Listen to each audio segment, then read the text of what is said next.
Pascal Praud. Bonjour à tous et bienvenue à l'heure des pros ce matin sur Europe 1 jusqu'à 10h et sur CNews jusqu'à 11h. Il n'y a pas à dire, mais Sébastien Lecornu, c'est du costaud. Au moindre souffle, que dis-je, souffle, à la moindre risée, il est par terre. Et encore, nous sommes dans une étape de plat, avec vent favorable, type Dunkerque, le Touquet. Vous imaginez dans les grands cols, l'Alpe d'Huez de l'immigration ou le Galibier de l'État-providence.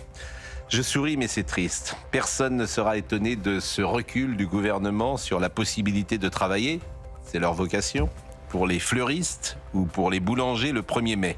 Le 5 janvier dernier, Emmanuel Macron, nous l'écouterons tout à l'heure, avait promis aux boulangers d'ouvrir le 1er mai, dans un cadre sécurisé. Le 5 janvier, il y a 3 mois.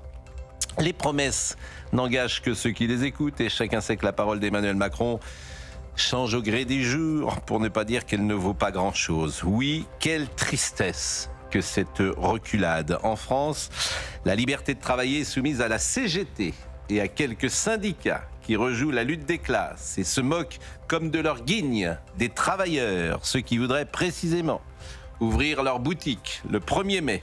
On rappelle que chacun serait libre, aucune obligation.